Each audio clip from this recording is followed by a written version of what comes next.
네, 비인가 예산 정보 유출 논란의 중심에 서 있는 두 사람이죠. 심재철 자유한국당 의원과 김동연 경제부총리가 어제 국회 대정부 질문에서 질의자와 답변자로 만났습니다.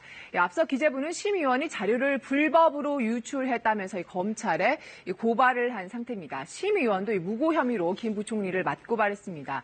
어제는 심 의원이 자료에 접근한 게 불법인지 반박에 재반박이 치열한 설전이 벌어졌습니다. 함께 보시죠. 네, 심 의원은 해킹 등 전혀 불법적인 방법을 쓰지 않고 100% 정상적으로 접속해서 의원님께서 지금 불법적으로 얻은 정보를 지금 계속해서 말씀을 하고 계신데 비인가라고 표시가 되어 있습니까? 그렇습니다. 어디에 되어 있습니까?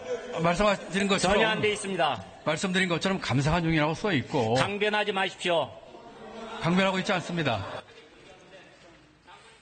네, 심 의원은 정부 예산 시스템에 접속을 해서 자료를 받은 과정도 영상으로 공개를 했는데요.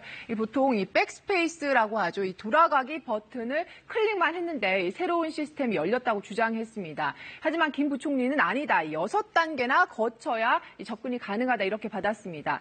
자, 여기서 쟁점은 심 의원이 이 정보에 접근한 게 불법인지 아닌지 이건데요. 저희 취재진이 기재부에 요구를 해서 그 화면을 받아봤습니다. 이건데요.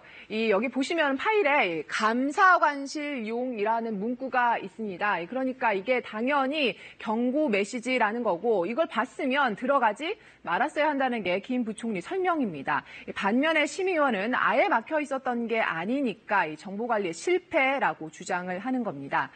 심 의원은 청와대 업무 추진비 내역에 대한 폭로도 이어갔습니다. 김동연 부총리도 소명이 되면 문제될 게 없다면서 조목조목 반박에 나섰습니다. 이 내용도 잠시 들어보시죠.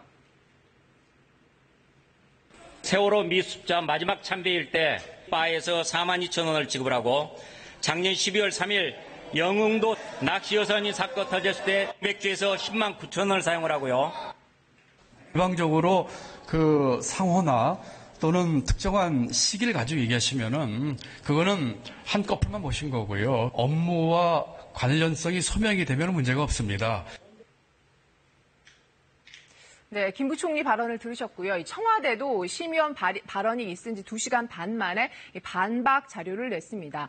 심 의원이 추측성 문제 제기로 자료를 호도하고 있다면서 증빙 서류도 제시를 했습니다. 내용을 좀 보시면은요. 먼저 세월호 미수습자 마지막 참배일에 청와대 직원들이 고급 LP바를 이용했다는 주장에 대해서는 예산 관련 협의가 늦어져서 관계자들이 늦은 시간에 식사를 했다 이렇게 해명을 했습니다. 결제 금액은 42,000원이었고요.